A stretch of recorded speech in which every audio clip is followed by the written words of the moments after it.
All right, hello everyone, and welcome back to Making the Argument. Again, special guest with us here today. If you have an appreciation, as I do, for witty and clever and intellectually honest and consistent takedowns of YouTube communism, well, then you're going to love this channel. The channel is Mentis Wave. And I came across this a while back, and it was interesting. I was watching this one point, and I saw this video come up, and I saw the thumbnail show up on the screen. And here's this guy playing a video game, and just doing an excellent breakdown of the problems with Marxism or the problems with the socialist calculation problem. I mean, just again, and I go onto the page and I see a guy that likes the Austrian School of Economics. I'm like, oh, okay, yeah, this is definitely my type of guy. And again, it is. It's just these he will take statements that are made from other YouTube channels, and he'll go and give a very clear, concise analysis of some of the most common claims, not to mention some of the most common critiques that we see coming from the Marxist side of the aisle, directed toward free market economics, individual liberty. And again, I was like, I got to have this guy on the show. So thank you very much to Mentis Wave for being on with us today. You're welcome, and thanks for having me. So, yeah, for people who just heard that, I am Mentis Wave. I am what you'd call a Mises Caucus libertarian. The content I make is mainly focused on refuting a lot of the nonsense we've been seeing kind of in the last 10, 20 years or so from that perspective of the libertarian right. Because unfortunately, before I kind of came on, I didn't really see a whole lot of people refuting things from that perspective. And I saw a lot of some right wingers who were more kind of on the authoritarian right doing it, and they were giving arguments that, to put it really nicely, just weren't very good. They weren't good faith. They were misrepresenting the left. They were strawmanning them. They didn't really explain on a logical and consistent and rational level what is actually wrong with sort of Marxist and woke thought and all the sort of nonsense we're seeing in the media that is in representation of that. And Well, so I let's decided to no, and you do a great job of it. And let's do this just to kind of, I mean, our audience is pretty familiar with it all, but just to kind of define our terms. Obviously, when we're talking about, Marxism, it's become kind of I mean, so we talk about communism, that can include a lot of different strains of it. But when I say Marxism, a lot of time what I'm talking about is essentially the underlying economic, social, and political theories of Karl Marx, how he kind of explained the problems that he saw in the world, what he wanted to move toward. And if you talk to a very loyal Marxist, they're going to say, well, ultimately what Karl Marx wanted was a stateless society. It would be the sort of society where the means of production were collectively owned by the people, that you essentially had the democratization of most decisions without society, and that eventually this would end up in this kind of like very, very peaceful, wealthy, secure society where governments wouldn't be needed because of the collective ownership of the means of production as well as other things. right, And then and you that's pretty had, much a lie. yeah, It's right. all dishonest. I can tell you why Yeah. it's a lie as well. No, It's no, actually please. So yeah. please. Well, I mean, again, keep in mind, I don't think it works, and I don't think it's actually practical or whatnot. But why would you describe it as a lie? So the reason it's a lie actually comes down to how they define being stateless. They define anarchy as being against hierarchies. And the problem with that is that you can't get rid of hierarchies. Hierarchies are an intrinsic core part of reality. It is impossible to go about your day without acknowledging some kind of hierarchy in some way. For instance, just even a conversation between two people, there's going to be a hierarchy in that conversation based on what you know and what they know. It is logically impossible to actually get rid of hierarchy. And so when they say that the state is just going to magically go away one day under their definition based on being against hierarchy, well, that's not going to happen because you can't actually remove hierarchy. For example, their idea of doing with, say, council democracy. Mhm. Well, that's still a hierarchy. A democracy is still a hierarchy. It's just the majority versus the minority. The majority vote can then just vote to take away the rights of the minority. And that force that comes from the majority, that's still a hierarchy. If everyone's voting for, say, a military group to come in and destroy someone's village because they don't like them, that's still a hierarchy of force between that military operation. And so Mhm. that's still really not any different than the sort of aggressive state that we see now. And that's where we Mises Caucus libertarians come in and we define anarchy as more or less being against that aggression. We define it as more of a moral principle. And that actually is possible to do under sort of a private judiciary system. You actually can have a society that runs on morality. You cannot have a society that runs on an unattainable concept of being against hierarchies, because a hierarchy, the idea you can get rid of it in a simple way of saying it is, are you 5 years old? If Yeah. someone says they're against if they're against Yeah. hierarchy, the correct answer to that almost is just, are you 5 years old? Because you can't get rid of it. It's impossible. And so when they say that, they're lying. And a lot, and then really that's kind of where the useful idiot and unironically evil line comes in with Marxists, because some Marxists understand that. They know that they can't actually get rid of hierarchy. They Mhm. know that their idea of a rule is essentially just replacing hierarchy with another hierarchy. They just want themselves on top. And then you When I have kind of the young college socialists who still haven't really thought things through. They haven't actually taken their philosophy and pushed it to its logical conclusion. And they actually do still believe that they can get rid of hierarchies. And so that's kind of where you have this sort of line between Marxists. And all Marxists, of course, will pretend to be the useful idiot. But some of them yeah. actually do believe that some of them actually do want to be the dictator.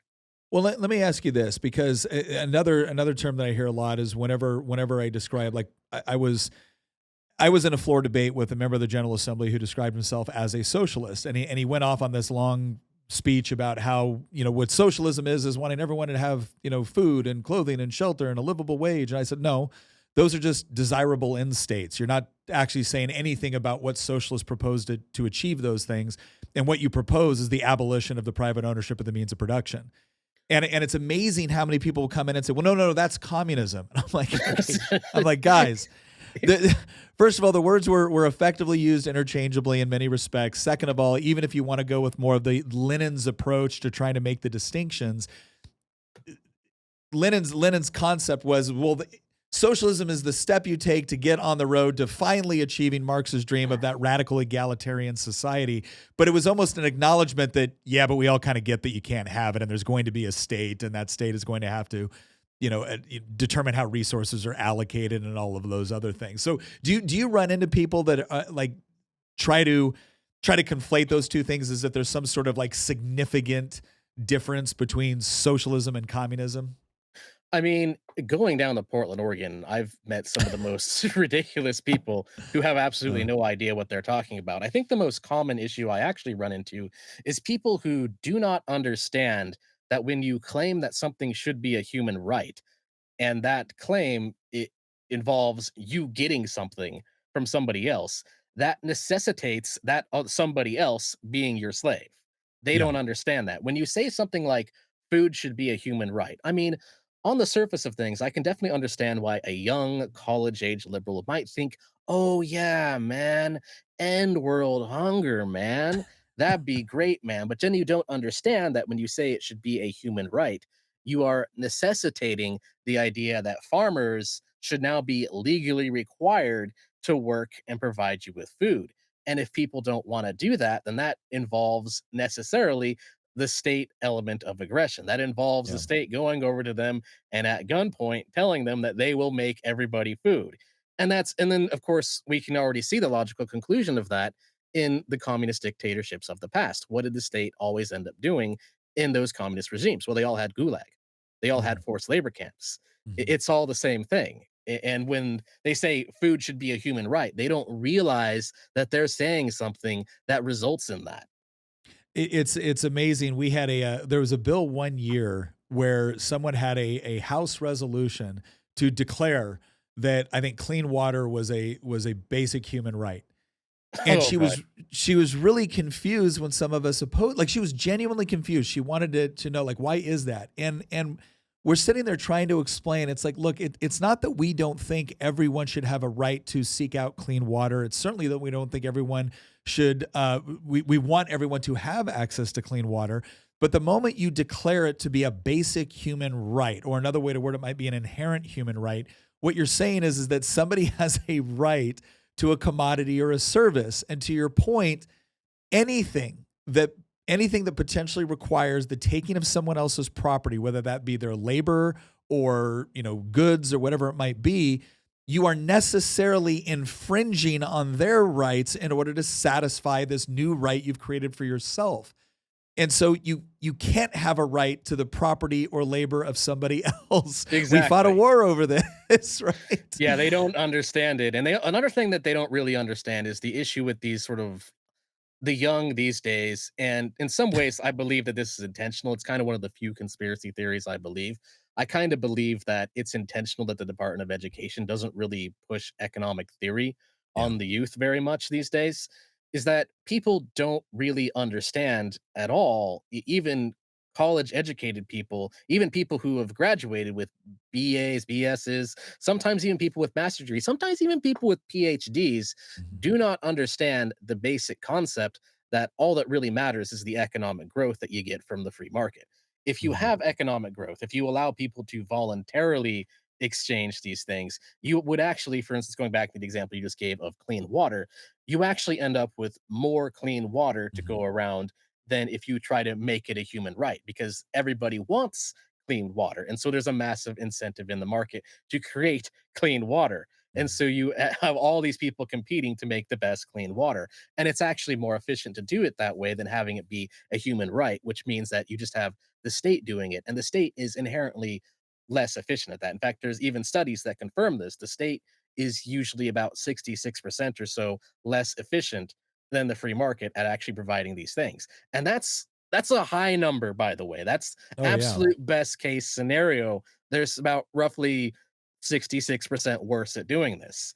And most of the time, they're significantly worse at doing this. And if you allow the state to consistently do it, because they don't have any kind of free market check, they run into kind of the knowledge problem and the economic calculation problem. So the longer you allow the state to do it, that number gets higher, gets 60%, Yeah. 70% worse, 80% worse, until the system inevitably just collapses. And then nobody has clean water.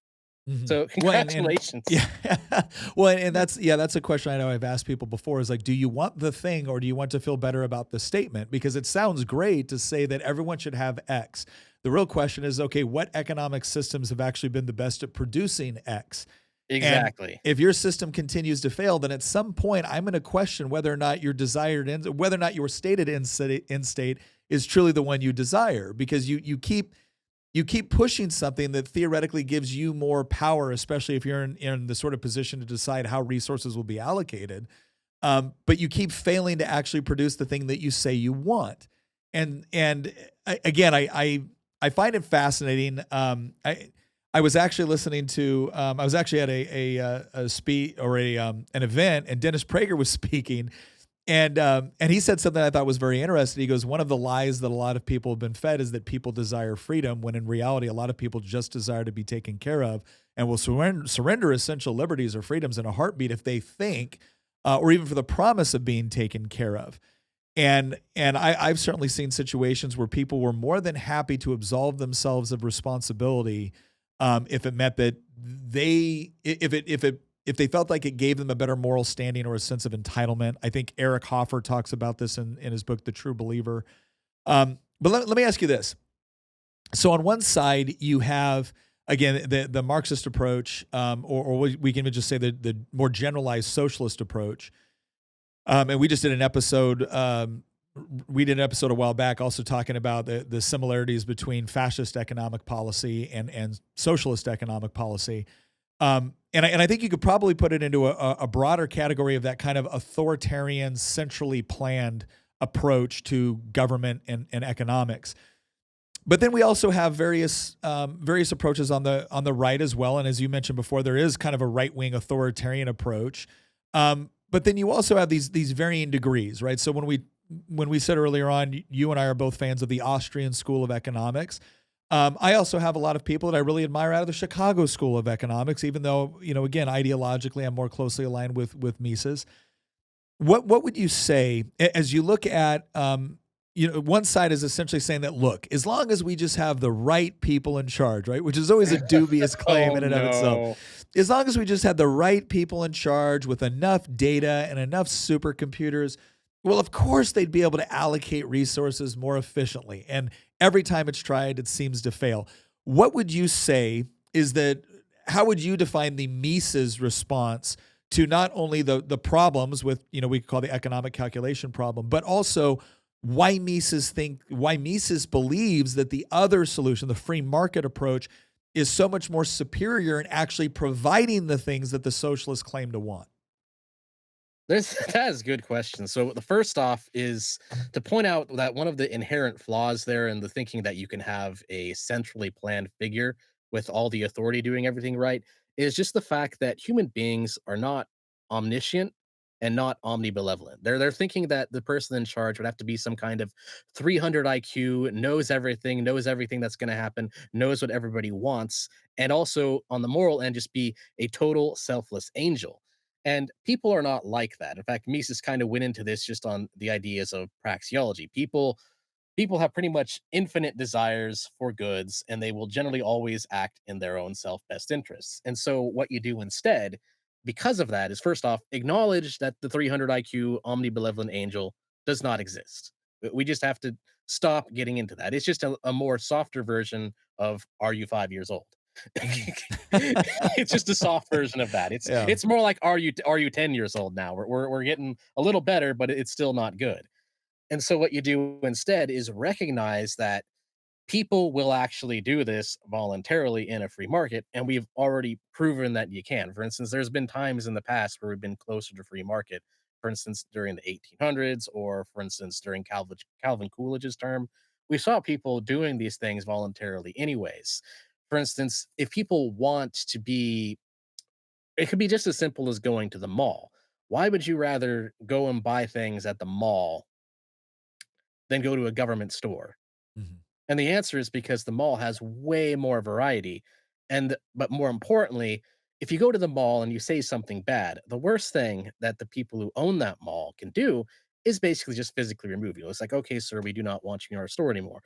But what the government does, what happens when you give somebody absolute authority is that they start coming up with these bizarre laws that have nothing to do with property rights. So, for instance, what's protecting you from free speech? Yeah. I mean, the government now imagine if you went to the mall and you said something that they didn't like, and now they lock you up in the basement for 25 years for doing that. And what's to stop the state from actually doing that? And the answer is not much because you've effectively given the state a monopoly on violence. You've given them a monopoly on deciding what happens in what situation. And this creates some really bizarre scenarios where now you're violating people's rights in order to not violate people's rights. And it's entirely a Yeah. contradiction. Well, I think it's interesting. Thomas Sowell I think had one of the best quotes ever on this, where he talked about politicians like to discuss solutions when in reality what we're really discussing is trade-offs. There's always a different way that resources can be allocated. There's always different incentives that can factor in all of it. And so the moment you say, we've solved it, you're assuming that that was the way to address the problem and that there's not necessarily a corresponding cost associated with it. And it's fascinating because I see this all the time with well-meaning colleagues that say, we're going to address this problem this way. And I will disagree with them. And they'll say, well, Nick, you don't acknowledge this is a problem? No, I do. I do acknowledge this is a problem. Well, you don't want to fix it? No, I do want to fix it, or I do want to address it. And like, well, why don't you support my legislation? So because you're assuming that the best way to do this is with the only institution which can legally apply aggressive force to achieve its end state. Mhm. And that's the part I have a problem with, is that you're going to say that the government is now going to offer this up as the solution, which necessarily excludes all kinds of other solutions that could be utilized in order to approach this problem, which might be far more effective based off of a regional basis. It might be far more effective based off of a cultural basis. It may be far more effective with respect to being able to be adaptable as circumstances change. No, we're gonna write this in a law. This is now the law. People with badges and guns go enforce it. I'm like, that is that sort of rigid approach to solving so many of the problems the government attempts to deal with. That's what I have the issue with. Exactly. And And what the yeah, flaw in that their thinking is really just not realizing that, say someone from Chicago school, say they come up with just some data that shows that yes, something is a problem, and therefore we need to fix this in order for society to keep working. Well, if it's a problem and you can prove that it's a problem and you can prove to people that it is a problem, then people will voluntarily want to not be associated with that problem. They won't have mhm, want it to negatively affect them. If something's going to negatively affect their property, then people will voluntarily look for solutions to not be affected by it. For example, one simple question that you might ask is pollution. Okay, well, we need the government now to stop this company from pouring toxic waste into the water. And well, the reality is, if people know that there's a company pouring toxic waste into the water, they're going to voluntarily go after that company. They're going to stop buying from that company. And plus, pouring toxic sludge into the water is honestly an act of aggression of everybody Yeah. downstream anyway. Yeah. So it is actually justified in that case to go after them in some way because they're violating other people's property rights. And you can do that entirely voluntarily. You don't need someone to have a monopoly on aggression to do that. People can voluntarily associate with, say, an insurance company that insures against their water being poisoned by somebody else, Hmm. and I they can used, actually handle that on their end. yeah, no, I used to say that one of the best ways to actually address, genuine pollution and things like that is through stricter enforcement of property rights. But a lot of times Exactly. it's the government actually allowing people to pollute up to a certain degree without any recompense for the people, and then trying to solve it through Pagovian taxation and things like that. It's somebody asked me once, they're like, all right, Nick, you they said you take this more of a libertarian approach sometimes with respect to government action. What sort of government action are you comfortable with? I said, well, okay, generally speaking, the first question I'm asking when you want to get the government involved is the government intervening in what could be considered involuntary human interaction? So, is person A stealing from person B, beating person B, trying to murder person B? If the answer to that question is yes, that's usually the situation where I'm more comfortable with saying, okay, we can have a government apparatus and a law enforcement apparatus in order to deal with that issue. And I know there's also private sector ways that you can deal with it. But generally speaking, that's usually what I'm looking for, right? Is what is the involuntary human interaction that you're trying to combat? Right. Um, Now that's not to say that there might not other areas where okay, I will accept. I might not like it as much, but I will accept it. Like I always tell people, there's any number of things that we accept in order to have the benefit of living within civil society, because usually the benefits of specialization and trade and all of those things enrich life, and we tend to put up with things that we might not like within society in order to get the benefits from it. But there's a threshold. But again, if you're asking me, that's kind of where that's one of the first questions I'm asking, because otherwise I'm saying, well, why can't free people working in voluntary cooperation or agreeing to leave one another alone? Why wouldn't that be a better response to the problem that you're trying to address? If it's not someone attempting to hurt another person or violate their property rights. Right, and I'd also point out that if there's something that we're actually going over here is a lot of really complex ideas, I would also recommend to random people just let people know that the Mises Institute exists, because the Yeah, Mises Institute yeah. has a lot of good thinkers who've written a lot of books that actually explain this in heavy detail. Like for instance, there's Hoppe has written books on theories on how this can actually be privatized, the privatization of defense, and how it can actually Mhm. happen. But as far as I go, the way I point it as is I start from the reality that yes, taxation is theft.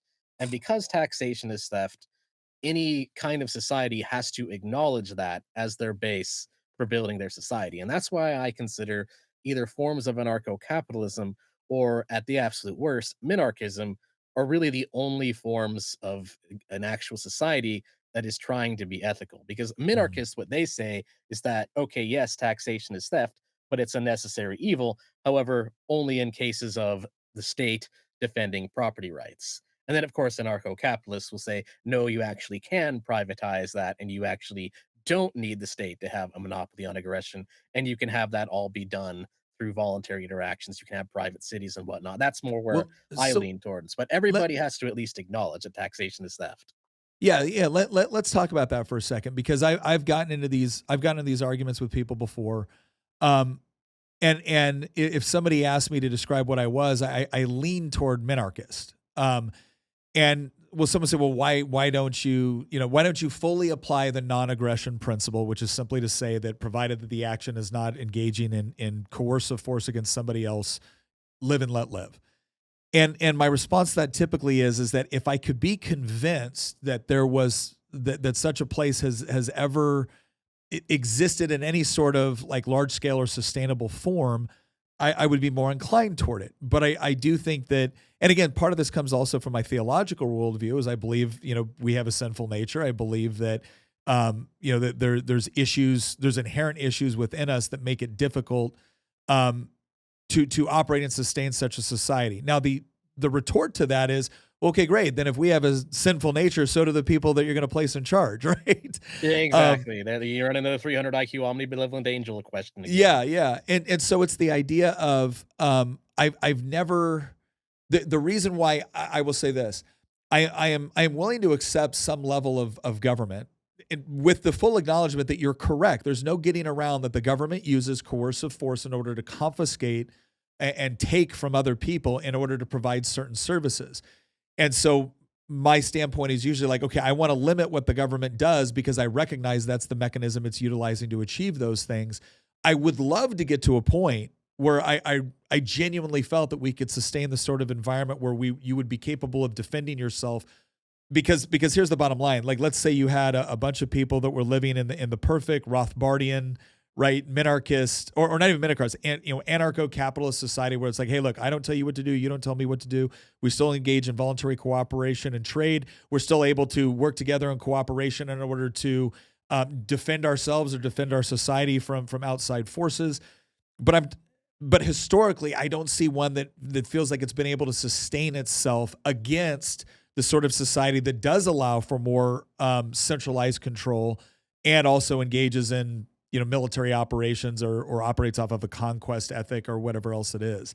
So how do you look at that from the standpoint of, okay, if we can all acknowledge that this would be a wonderful end goal, how practical do we think it is to get to it?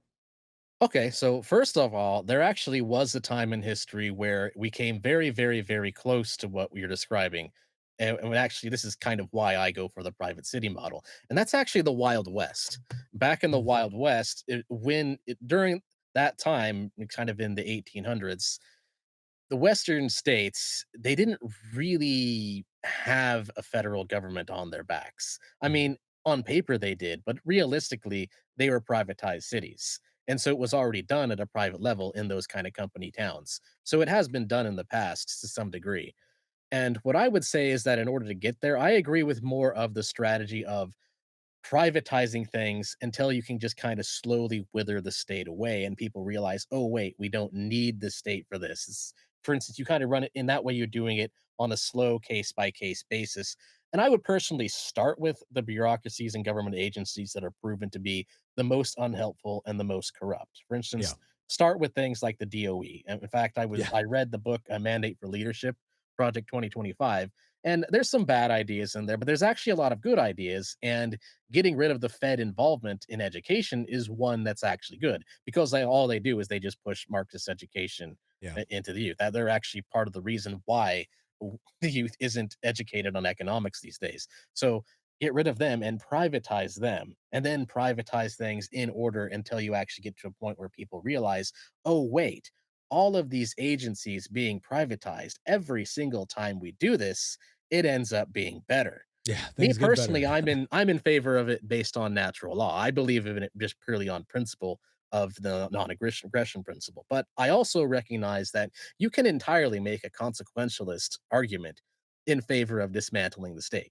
in favor of slowly withering the state away and replacing them with private systems, because it actually can be better than in consequences than the way it works right now.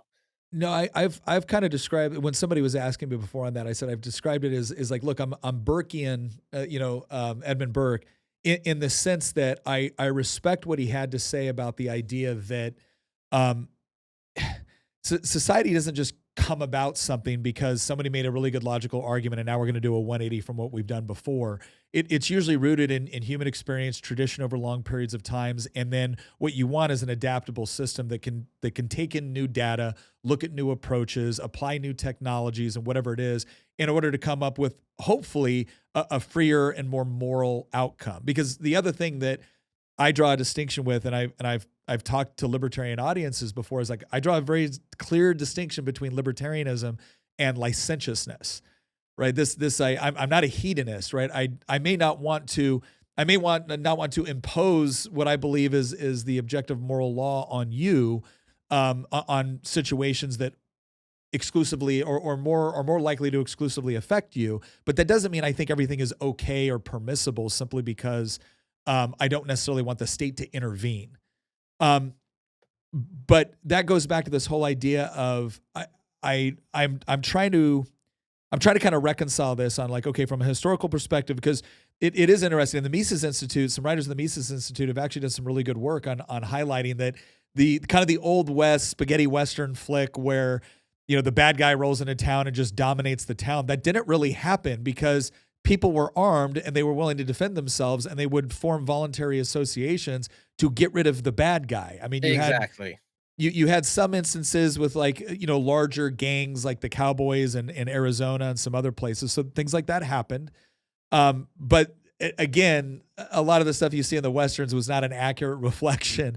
I want to say, I think Tom Woods was talking about how there were more bank robberies in like, you know, modern day, I don't know, I think some city in Kansas than there were the entire territorial, you know, days of Kansas when you're talking about, you know, the cowboy towns and things like that.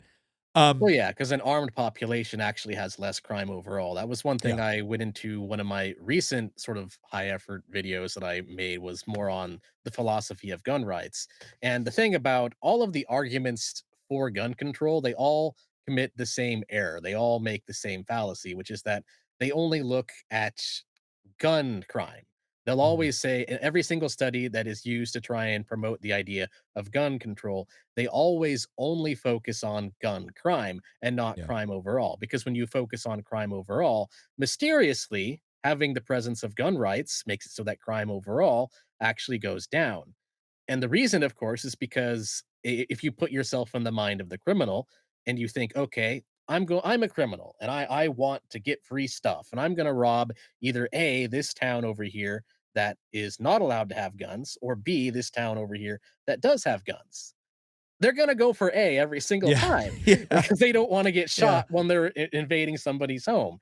And it's really weird because when you think about it like that, it's painfully obvious, kind of almost strangely obvious, but we tend to ignore we just tend to ignore incentives for some reason. It's a mhm, video I plan to do in the future that I call the empiricist fallacy, where they're thinking, I can't measure this, therefore it doesn't exist. yeah. I Well, can't read the mind of what this criminal is thinking, therefore I'm going to ignore what the incentives of a criminal might have, and then base everything I believe based on completely ignoring that, which is yeah. ridiculous because, of course, we do have thoughts. All right, ladies and gentlemen, it's time to talk about True Classic because this is gift giving season, and some of you are probably wondering, what do you get for the man in your life? Well, I'm gonna tell you what my wife got me, and that was True Classic. She started off with the T-shirts. That was the gateway apparel into the larger True Classic universe. I'm gonna tell you why I loved these things. Is because when I was going to the gym, you know, especially when you're first getting back into the gym, right? Like you want to feel like you're getting results. And when I wore like a regular T-shirt, I felt like I was swimming in it, right? Just didn't feel. And then all of a sudden, I wear these True Classics, and it's not like you're wearing your little sister's T-shirt, right? No, no, no. You're wearing a T-shirt that's finally meant for you, finally meant for a man's body, right? And as you start to go into that gym and you start to see the results, well, let's just say that True Classic hugs all the parts of your upper torso it's supposed to, while ignoring parts of your torso that you are still working on, right? That's the magic of True Classic. So I got to tell you, it got me back into the gym more consistently. I love these shirts. I love their new set of fitness wear because again, it's just good. It makes you feel good. It fits right. It looks good. I'm telling you, ladies, you're going to like your man in these shirts, and you're going to like the result of him going to the gym more because he's wearing these shirts. So go to trueclassic.com/Nick and go ahead and look at some of the bundles they offer because it's great. And then once you get into some of that fitness gear, you can go into some of the button downs, the jeans, the shorts, the hoodies, everything else they got. Really good quality stuff. trueclassic.com/Nick. Yeah. Well, and I like to ask people the question, like, okay, if you were living in what you knew was a bad neighborhood, would you want a firearm if someone was breaking into your house? You always see this hesitation because they recognize where the contradiction is about to exist in their whole theory. It's like you can't prevent the gun from existing. You can't necessarily account for whether or not the person coming through your door is going to have a gun. In that situation, do you want one? If the answer is yes, well, then why would you deny someone else the same right to be able to possess one? If the answer is no, what gives you the right to force somebody else to make the same decision? and Yeah. and and it's and I was talking with Eric Pratt from Gun Owners of America recently, and I said, one of the most frustrating things about gun statistics is you're right when they talk about gun crime, they focus in on gun crime as if knife crime isn't bad, right? Like if I get stabbed to death, I'm still pretty upset about it, right? Yeah. But In then fact, then stab the to other death is worse. yeah, and then but then the other thing that I was explaining to Eric that I saw, and he understood this as well, but I said it's even worse than that because they will talk about gun violence. It's like, oh, well, now we're not even differentiating between crime and self-defense. So let me get this Oh, yeah, straight. that gets really bad. Yeah, so let me get this straight. If the wife who finally leaves her alcoholic abusive husband, flees and he comes over and beats her to death, that doesn't show up in your gun violence statistics. But if she goes and gets a firearm and defends herself and shoots him, that does show up in your gun violence statistics. So in your world, the way you have manipulated these statistics, it would actually be better if she had been beaten to death. Oh, And yeah. and it's amazing when you start to unpack the real moral dilemmas that are hidden within the way that they're sometimes marketing these arguments. It gets really dark really quick. Yeah, you're actually kind of touching on what I would even say in the empiricist fallacy, because empiricism can be good in some cases. It can be useful to look at data. The problem is when people look at that data and then they kind of surgically remove their brain from their head and throw it out the window. And they just don't Mhm. even think about why the data says what it says. And what you get is people looking for data that agrees with some preconceived worldview that is often incorrect. They come up with this idea, guns bad, and they're going to look for whatever data they can possibly find to say guns bad. And Yeah. that's not honest reasoning. It's just looking for evidence to match your presuppositions, to match your bias, and it doesn't work. And that's where you get a lot of these sort of bogus studies saying things that are obviously untrue when you actually look at their methodology and look how they've basically hacked away every single possible variable that would disagree with them. And they're only looking for the variables that would agree with them. And the problem is in the modern day, especially with the media, that's one thing I go very heavily in detail on in my channel is just how much the sort of mass mainstream media lies about this, is that places like CNN and publications like MSNBC, they will happily regurgitate these studies and present them as fact to hundreds of millions of people, when in reality, they're completely nonsensical.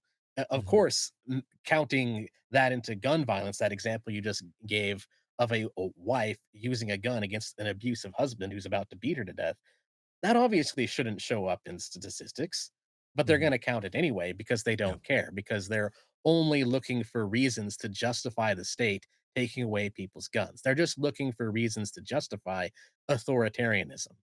Let me ask you this because you bring up an interesting point with empiricism. I mean, I think all of us agree that there's benefits to empirical reasoning, but I think one of the things that has shocked me as of late is that once upon a time, I would have said that if you just took like kind of a broad definition of the right, broad definition of the left, and you looked at the differences, then yes, on average, somebody on the right would say I want lower taxes. Someone on the left would say I want higher taxes in order to provide for more public services or whatever it was.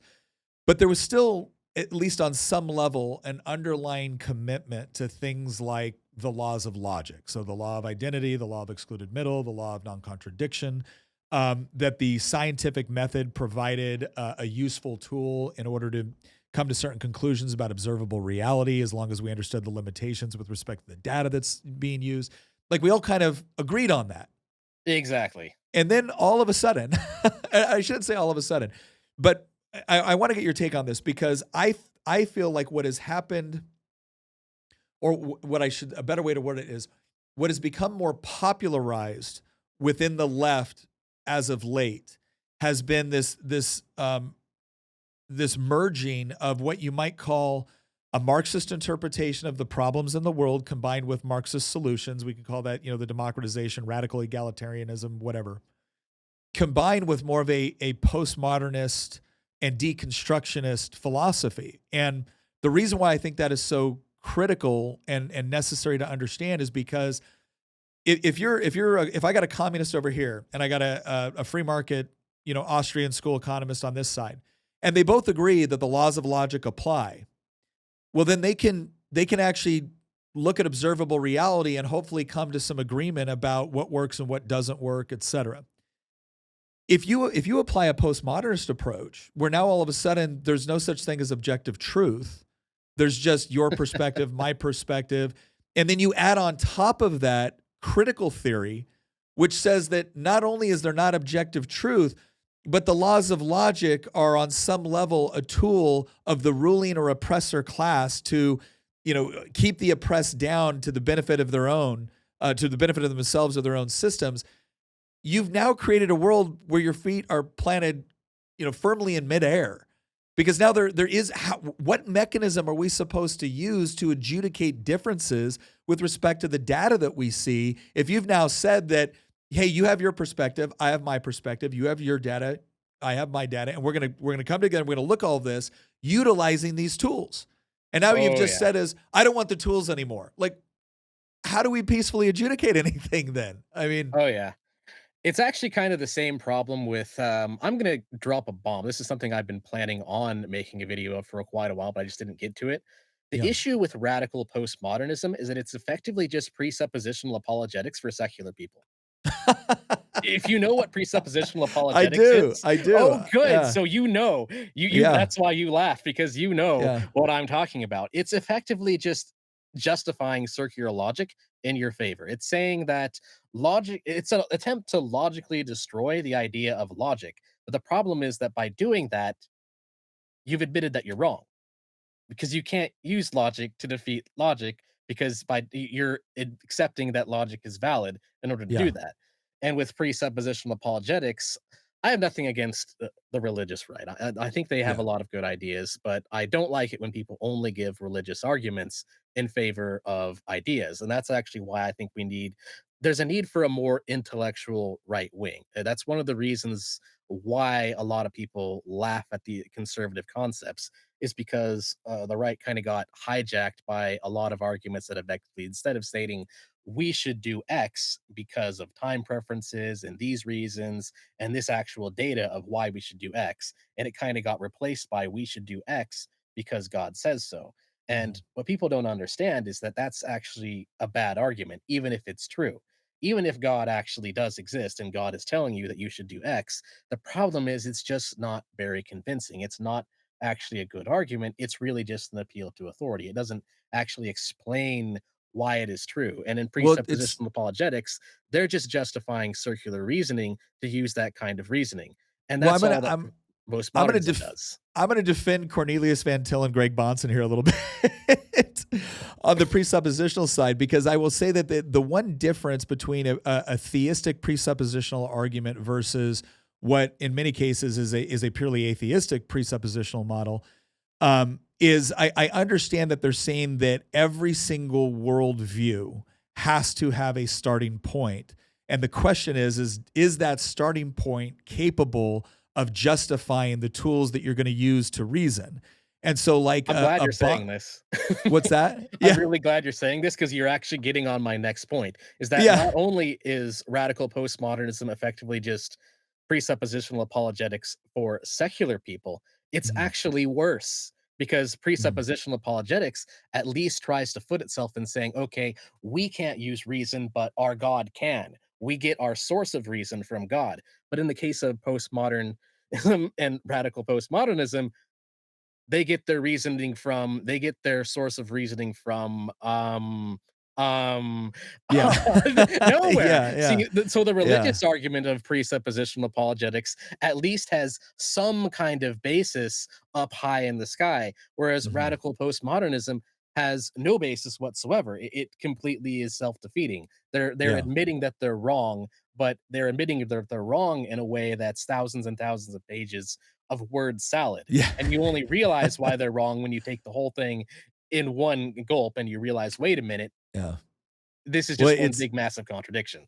No, yeah, it's interesting. Because yeah, I've listened to a lot of Greg Bonson, who's he would call himself a covenantal apologist, but he passed away a while back. But yeah, his statement would be, he's like, no, I want to use logic, I want to use reason. His argument would be that a proper understanding of, let's say, Christianity, because that's what he was and what I am for that matter.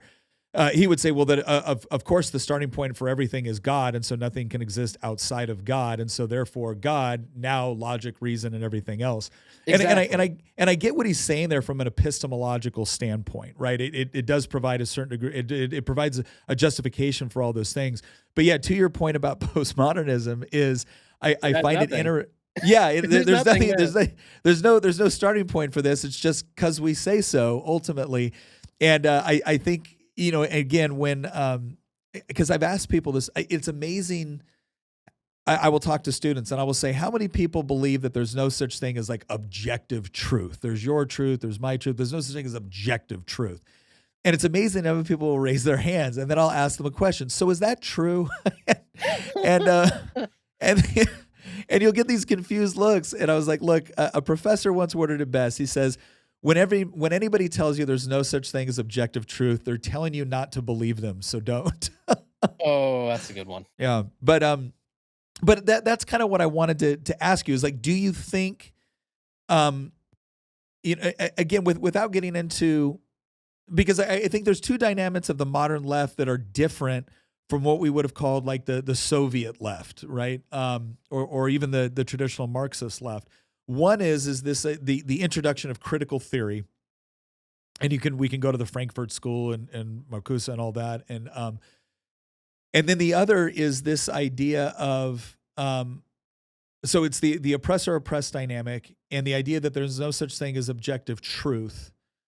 And I would say the other component that I find is interesting, and the thing that ultimately makes it impossible for them to win is the complete, like the wanton attack on masculinity. Oh yeah, Um, it guarantees that they'll eventually destroy their own society. I mean, on that, yeah, we kind of now we kind of just end up switching the conversation more to wokeness in general because that's yeah, where it comes yeah, from. And if we're going to talk about that, I think it's important for me to first say what the definition is because sure. leftists and Marxists are always whining about, oh, all these deranged right wingers are talking about wokeness and they never defined it. So before I Mhm. even go into this, I'm going to define it. And I consider wokeness to be an aggressive push for diversity, equity, inclusion. It is usually based on this belief that outcomes which lack these things are indicative of discrimination and or unfair social treatment. Yeah, And so that's my definition. And in addition to that definition, I think it's also important to point out that the logical conclusion of this is envy and hatred directed at groups of people who are successful. Or in the case that yeah, you are within a collective group, and I say that in quotations because I'm not a collectivist, but in cases that you are a member of that collective group that has greater levels of success and outcome, feelings of guilt and shame if you mhm, happen to be in that population group. That's kind of where you get a lot of these cringe far lefty takes on white privilege, where you see sort of a white liberal who hates his own skin and, yeah, and yeah, doesn't want to admit it. It all stems from this extremely toxic belief that if you have something more than someone else, then you must have done something wrong to get it, yeah, which is interesting because when you understand that, you begin to realize that wokeness is, in fact, just a form of the fixed pie fallacy. yes, It is. It's yeah, entirely a fixed pie fallacy. And it's also not true. It's all based on the equity fallacy, the idea that unequal outcomes equal discrimination. And mhm, we know that that's not true. You can just yeah, look at basic history and use the basic logic to determine that that's not true. For instance, go back 3,000 years ago and look at various human societies. Did ancient Greek and Roman societies discriminate against various Indo societies on the other side of the world that they didn't even know mhm, existed, even though they weren't having equal outcomes at the time? No. So yeah, obviously things like culture and population and a whole and where of course your society is, because that's very important because a society in the mountains is not going to have the same outcome as a society by the beach, which is not going to have the same outcome as a society that takes place in the desert. mhm, Earth has multiple different biomes. So we also have to take that into account and consideration as well. There's a lot of other reasons for the equity fallacy that are not discrimination. And so it's important to understand that that's where wokeness is. It's also important to understand that currently wokeness is law. The disparate impact standard within how civil rights are actually done Mhm. allows people to say that if there's an unequal outcome, then that's evidence of discrimination, which can then be taken to court. That's another Yeah. very important aspect because leftists, they like to pretend that the reason they have won recently in academia and media and in the culture in the last 60 years or so has been because their ideas are correct and thus the science is on their side. But Yeah. in reality, that's a lie. The reason they have been winning in those fields is because the law made it illegal for them to lose. Mhm. It's currently illegal for them to lose. They aren't correct. They've just had the state on their side since the equity fallacy has effectively been enshrined into law, which allows far leftists and Marxists within our intellectual institutions to easily push out anyone who doesn't agree with these stances based on the idea that inequality of outcome is primarily caused by discrimination. Mhm. Any professor in, say, Yale or Harvard who doesn't agree with that can then be pushed out. They can then be falsely accused of being a bigot or a racist until eventually these institutions are populated by a bunch of pseudo intellectual midwits who have absolutely no idea what the heck they're doing. Yeah. Yeah. No, yeah, I think it's interesting that it does seem to create an environment where it rechanges. I actually use a very similar definition with respect to wokeism. I usually say it's a concept that disparities are best explained through institutional bigotry, which must be alleviated through direct state intervention. Oh yeah, that's Um, another simplified way of putting it. That's actually yeah, kind of a shorter way of saying it. I probably explain it too much in depth, honestly. I like yours better though. I'll say that. I think maybe mine wins for conciseness. Yours wins for I think better comprehension or better comprehensiveness, because it does take into effect those various factors. And it's a. I remember I had a bill in Virginia, and we were changing the diversity, equity, and inclusion, and we were changing equity to opportunity. And I had a reporter ask me, he's like, "What is your guys' problem with this term equity?" And I looked at him, and I said, "What does equity mean?" And he couldn't give me a definition. I said, at once upon a time, what equity meant was essentially a just outcome. I said, what it has come to mean in popular political vernacular is equality of outcome. Now, whenever you confront the left with this and say what you're actually looking for when you say equity is equality of outcome, because you look at disparity as evidence of bigotry. They say, no, no, no, Exactly. we don't want equality of outcome. We just want people to have an equal shot at doing something. I said, okay, well, first of all, that's also impossible. I do not have an equal shot at playing for the Lakers as LeBron James for a variety of reasons that have nothing to do with bigotry or racism. I said, secondly, okay, great. If what you want is not equality of outcome, please explain to me what metrics we will use to determine whether or not equity has been met. Well, we'll have different demographics and it's equality of Yeah, outcome. Like if the exactly. There's only a if ton of the studies that show that. yeah, if the only metric you will accept as achieving equity is equality of outcome, then equality of outcome is what you're seeking, regardless of what you market it as. Right. And you can Um, actually anybody can Google up a lot of studies that show them doing just that simply by using the search terms study and disproportionately effects. And you'll yeah, get with tons and tons and tons and tons of these studies yeah, created by leftist academics and Marxist academics as well, honestly. And they all say effectively the same thing. They say that, oh, there's this disproportionate outcome between these groups, therefore, mud discrimination. They yeah. all What do the same and thing. And there's and stacks it's of these BS research papers. Well, and it's the only I remember sitting there at an education conference, and I there was this one. This dude was probably 6'2". He had been a teacher. I think he was an administrator at that point. But what one lady was saying. Well, we need to get more minority teachers into the classroom. I'm like, okay, well, I would just like good teachers, but okay, if you think there's some benefit to that. And and somebody said so minority, because her claim originally was like minority students do better when they have when they have teachers that look like them. Okay. And she said, well, actually, all students do better. And I'm thinking in my head, I'm like, oh, then the solution is to fire all white teachers. Because if all students do better, then why wouldn't we do that? And the logic never occurs to me. I had another student, the guy was probably 6'2", looked like he could probably bench 300 pounds without breaking a sweat. And he was talking about, well, there's such a thing in education called the black tax. I'm like, well, what is this? He goes, well, it's this colloquial understanding that certain teachers are expected to do things that they're not compensated for. I'm like, okay, what do you mean by that? And he goes, well, for instance, I'm the teacher that's going to get called, if two students, like if two teenage students get in a fight in the hallway. And I'm looking over and there's another person there who had been a teacher. She was one of my colleagues in the General Assembly. And I'm thinking, okay, she's a buck 25 soaking wet. You look like you throw up 300 pounds without breaking a sweat. Which one of you should I call to break up the student fight in the hallway between two members of the football team? Oh Right. boy. And then here's my question: is the way you're going to achieve, let's say, a just outcome there is that we should pay teachers who are bigger and stronger more? Do you know how that's going to disparately impact teachers within the school system?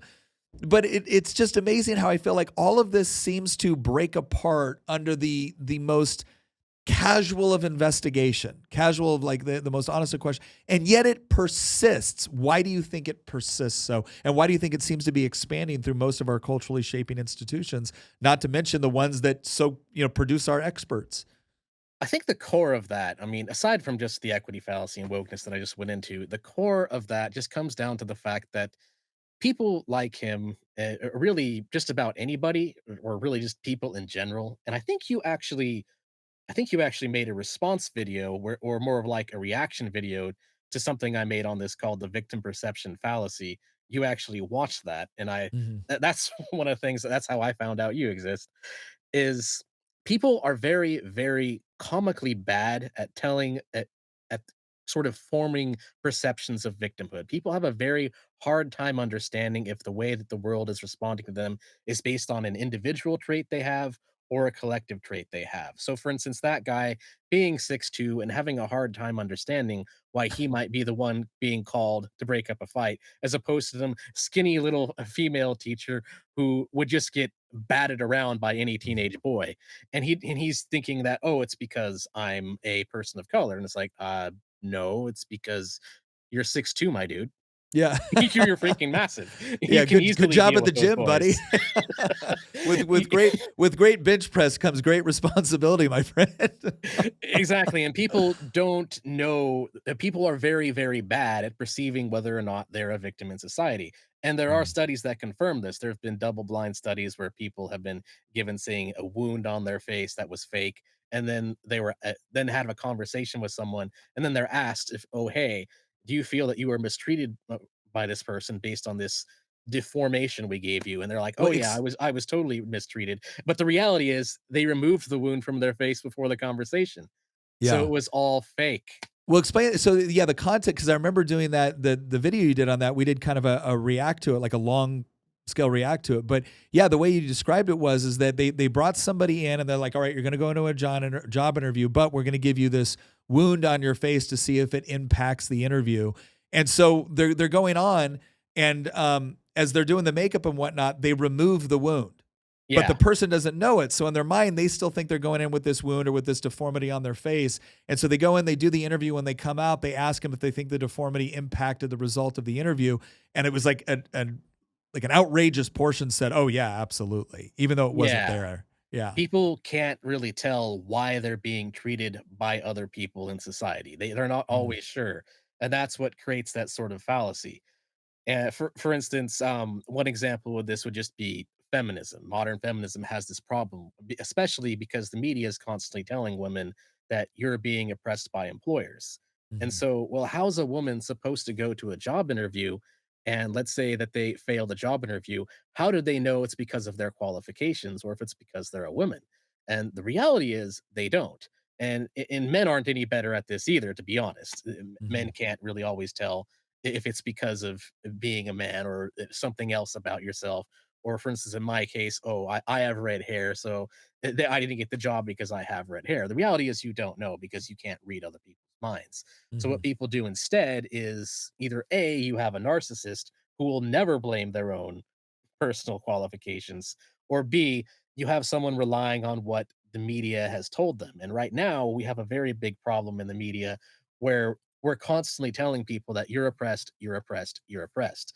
And this results in this very toxic relation of circularity. The mainstream media will Mhm. report to these people, they'll report a victim narrative to some various population group that, oh, hey, you are a victim, you are being oppressed, people hate you because of this quality about you, whether it's the color of your skin, your gender, or how you look, or something, some immutable trait that you really can't do much about, or in some cases, the identity. And then Mhm. that group will, of course, when they're being interviewed by researchers, they'll report their perceptions of victimhood to those researchers. And then so now you have social scientists and psychologists who are writing this massive stack of research papers that are all using the victim perceptions as if they're valid data, but they're actually not valid data. And so then they create all these research papers saying that that group is oppressed. And then they hand over that data to Yeah. the mainstream media, which then repeats in a constant, endless cycle. And the reality is, you can end up in this really bizarre situation where the group was never oppressed, Yeah. but they I, think that I they think are. that is such an important thing to that one link there that I know I didn't fully make that connection until I had watched your video. It was the idea that this isn't as simple as like popular culture doing this constant drumbeat to where people honestly think, well, A plus B equals C, right? Like Mhm. I'm this. I've been told this is oppressed. I didn't get what I wanted, therefore it's because of this.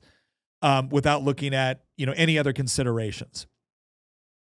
But then it doesn't stop there. That would be bad enough. But that then gets used in the social science data to now add this air of academic or intellectual rigor that is actually just a really, really bad feed, really bad loop.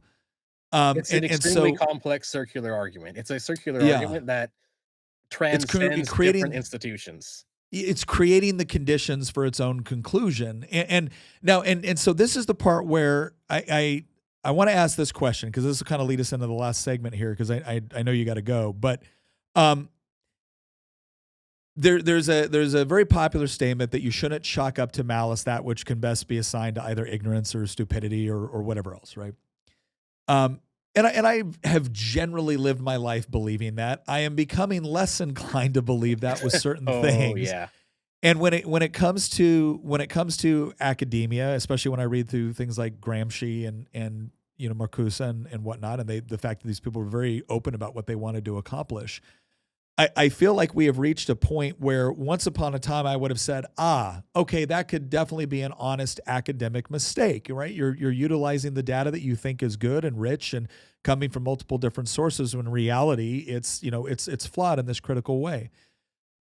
But when I see what seems to be both an element within popular culture and academia, which is incentivizing this way to think about the world, we've now created this environment where I feel like the people that have set themselves up to benefit the most from a population that constantly wants to view the world in an oppressor oppressed dynamic, and because of the incentive structure needs to become an oppressed person as quickly as possible because you're not genuinely oppressed, but that gives you greater social standing. At this point, I'm more inclined to believe that no, this is much more of a concerted effort rather than just maybe sloppy academic research. What do you think? I think it's kind of a little of both. It's part of it just comes from the personal incentive right now. A Mm, lot of academics and researchers in certain fields of soft science, they don't really need to be correct on anything. They're not like someone in the hard science where, yeah, for instance, say an engineer is building a rocket. If the yeah, engineer is incorrect about his theories of how that rocket will work, well, then it's just not going to work. If he makes an engine and the engine yeah. doesn't work, then it's just going to break, it explodes. You're He has building to it up be fall correct. because of racism. yeah, He has yeah, to be correct yeah, in order for his theories to actually work. If it's not, he'll yeah. be discovered very quickly. People in the soft sciences don't actually need to be correct. They don't actually need to produce a working product of their model of what they're claiming is true. And so, because of this, a lot of Marxists do have this bizarre incentive to go in there and push their own ideas, but also a lot of just normal people get sucked into this kind of toxic, selfish incentive where they're going to publish papers that are in favor of the woke ideology as a way of just sort of padding their own resume. It's a way of patting themselves on the back, showing, "Okay, look at me. I have the correct trademark opinions, trademark. I am a good boy, trademark. Hmm, hmm. I am a good researcher. I publish everything in favor of the dominant ideology." And they're just doing that because it's their job. They just Yeah. want to have a good resume. and they want to get paid, they want to get government grants, they want to get grants from their university. It just makes them look good. So you definitely have some people who do it not because they're actually part of some conspiracy, but simply because we've reached the point where doing that is actually beneficial to you, which is quite toxic. Mhm. And it's kind of hard to break out of that, really. What we really need is people realizing that the state involvement isn't very good, but also realizing that these theories are fake. That's kind of where I go back to the point of we need a more intellectual right wing. We Yeah. need people to actually go through these papers and show why they're wrong, show why the reasoning is incorrect. That's part of what I'm trying to do on my own channel. But there's Yeah. also a lot of other people online who have various substacks who do this as well, and I will often cite Well, them in my channel. okay, look, honest talk here. It's Christmas, and I needed a little extra money in order to take care of my family, and so I did something that was a bit drastic. But look, I got some DMs asking me for this, so I have set up an only mugs page, right? It's where you can get all of the mugs and apparel that you see on the podcast and on my short form content. So, like, for instance, is your wife hotter than your coffee? The answer is yes, guys. The answer is always yes, right? So you can go get this mug. Plus, we also have the is your husband hotter than your coffee mug? So she can get one as well, which would be perfectly appropriate because I'm sure you are. And I don't mean that in a weird way. But the bottom line is if you go to Only Mugs, that's mugz.com, or you can do the link in the description. We've got hats, we've got t-shirts, we've got mugs, we got all that good apparel that you can get for fans of the show that let them go out there with the little sarcastic witticisms that I use on a daily basis, right? It's all there. Plus, if you order before December 16th, it's going to get there by Christmas. That's kind of important, right? We got a bunch of deals going on right now. Go out there, support the show. We thank you very much for watching. Let's get back to it.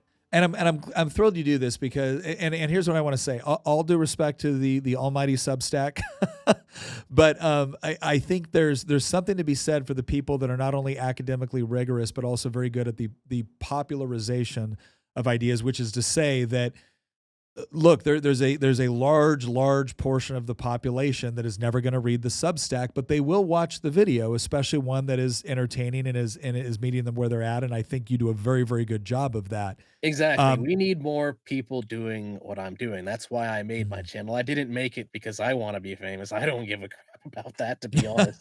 In fact, I don't like fame. That's partially Well, no, the it's one reason of I the don't reasons show my why. face. Yeah, you don't show your face, don't show your name, and I completely understand it. Let me.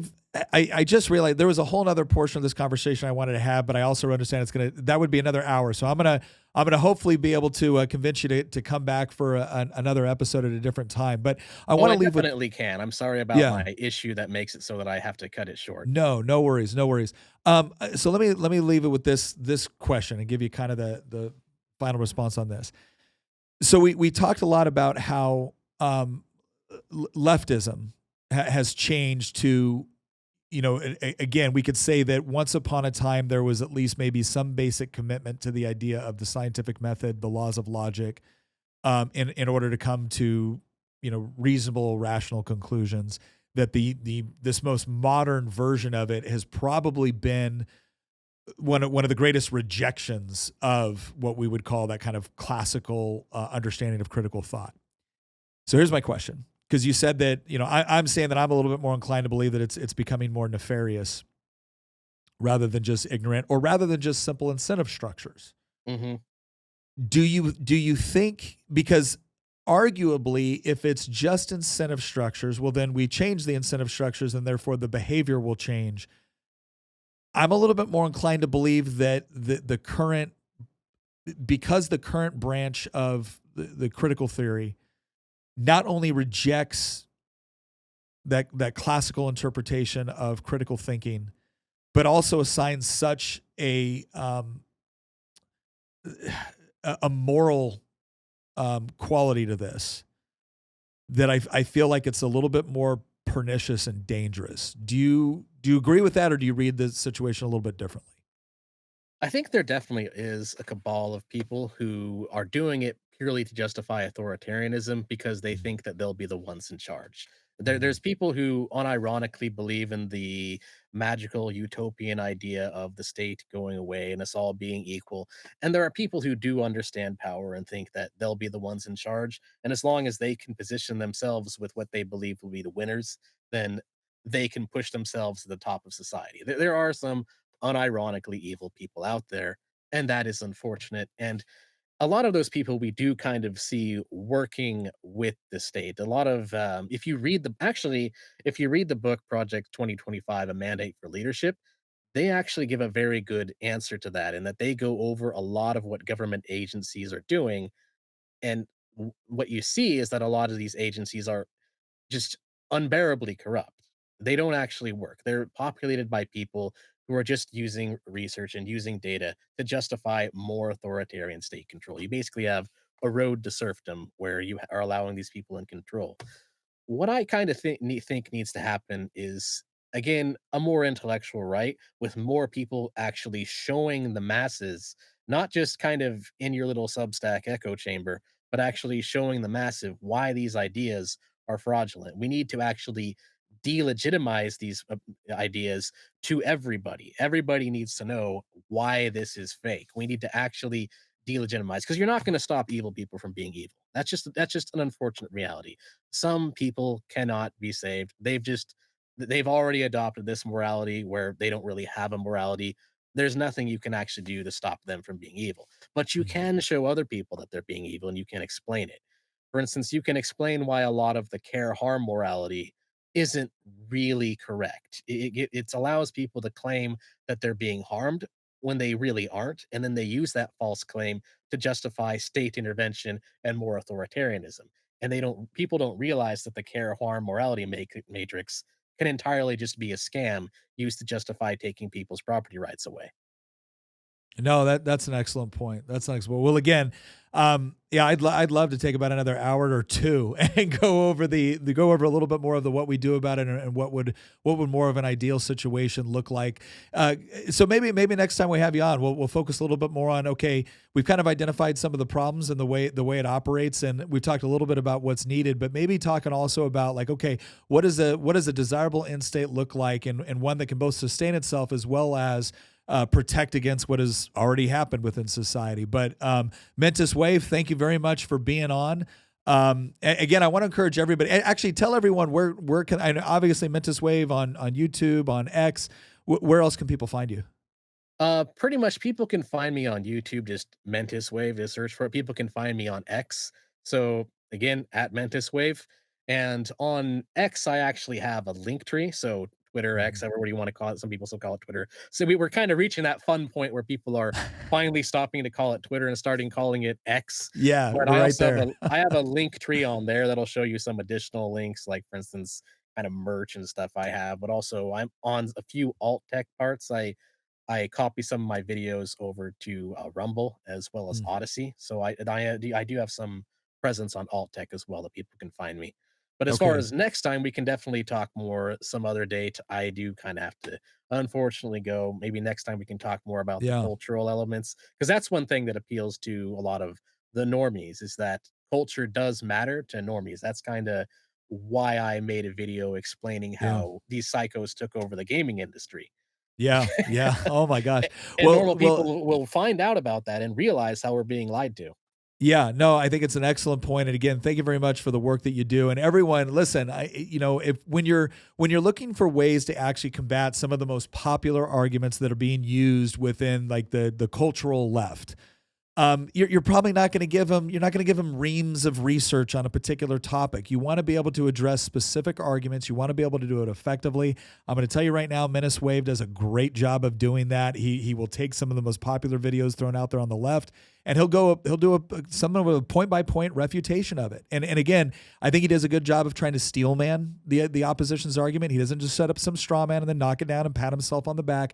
He really goes out there and tries to be not only intellectual rigorous, but I would say very culturally accessible. So go check out Menace Wave. Once again, thank you for joining us, and we'll see you next episode.